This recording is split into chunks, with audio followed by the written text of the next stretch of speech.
সুপ্রিয় দর্শক, আজকে কুমিল্লা সংবাদ থেকে যারা ভিডিওটা দেখছেন তাদের উদ্দেশ্যে একটি বার্তাটি হচ্ছে বাংলাদেশের ত্রয়োদশ জাতীয় সংসদ নির্বাচন হয়েছে আপনারা জানেন, এবং ত্রয়োদশ জাতীয় সংসদ নির্বাচনের প্রধানমন্ত্রী জনাব তারেক রহমান আপনারা জানেন, তিনি ইরাক সহ মধ্যপ্রাচ্যে যে সমস্ত বাংলাদেশিরা বসবাস করছে বর্তমানে এই যুদ্ধরত অবস্থায় সকলের খোঁজ খবর নিয়েছেন।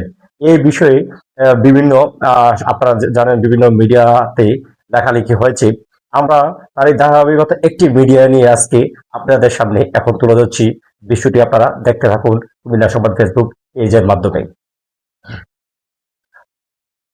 ইরান সহ মধ্যপ্রাচ্যে চলমান যুদ্ধের পরিপ্রেক্ষিতে যেখানে অবস্থানরত বাংলাদেশিদের বিষয়ে খোঁজখবর নিয়েছেন প্রধানমন্ত্রী তারেক রহমান। রোববার 1 মার্চ সকালে সচিবালয়ে পররাষ্ট্রমন্ত্রী খলিলুর রহমান প্রধানমন্ত্রীর সাথে দেখা করলে তিনি প্রবাসীদের নিরাপত্তা ও সার্বিক অবস্থা সম্পর্কে জানতে চান। এই সময় পররাষ্ট্র বিষয়ক প্রধানমন্ত্রীর উপদেষ্টা হুমায়ুন কবির উপস্থিত ছিলেন। প্রধানমন্ত্রীর অতিরিক্ত প্রেস সচিব আতিকুর রহমান রুমন এসব তথ্য নিশ্চিত করেছেন। তিনি বলেন, পররাষ্ট্রমন্ত্রী ও পররাষ্ট্র বিষয়ক প্রধানমন্ত্রীর উপদেষ্টা সকালে প্রধানমন্ত্রীর সাথে দেখা করেছেন। ইরানের ঘটনাবলীর কারণে মধ্যপ্রাচ্যের দেশসমূহে বাংলাদেশিরা কি অবস্থায় আছে সে সম্পর্কে প্রধানমন্ত্রী খোঁজ খবর নিয়েছেন এবং প্রয়োজনীয় নির্দেশনা দিয়েছেন। আতিকুর রহমান জানান, উদ্ভূত পরিস্থিতির কারণে মধ্যপ্রাচ্য কেন্দ্রিক অনেক ফ্লাইট বাতিল হওয়া বৈঠকে বিভিন্ন বিষয়ে আলোচনা হয়েছে। হজরত শাহজালাল আন্তর্জাতিক বিমানবন্দরে আটকে পড়া যাত্রীদের দেখভাল কিভাবে করা হচ্ছে প্রধানমন্ত্রী সেটি সার্বক্ষণিকভাবে তদারকি করেছেন। অতিরিক্ত প্রেস সচিব আরও জানান, প্রধানমন্ত্রীর নির্দেশনা অনুযায়ী বিমান মন্ত্রী প্রতিমন্ত্রী কাজ করছেন।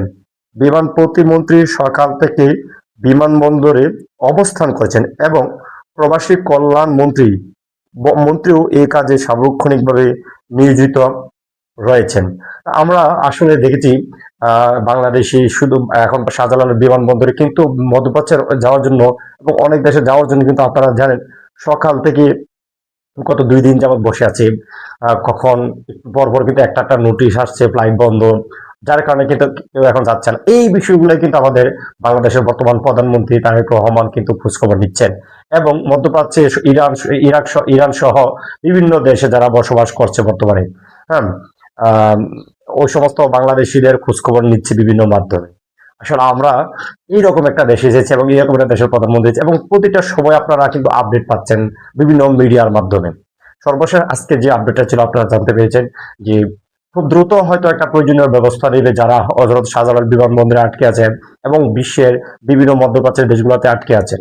এই ছিল এখনকার মতো সর্বশেষ আপডেট। সঙ্গে থাকুন, সবাইকে অসংখ্য ধন্যবাদ। আসসালামু আলাইকুম।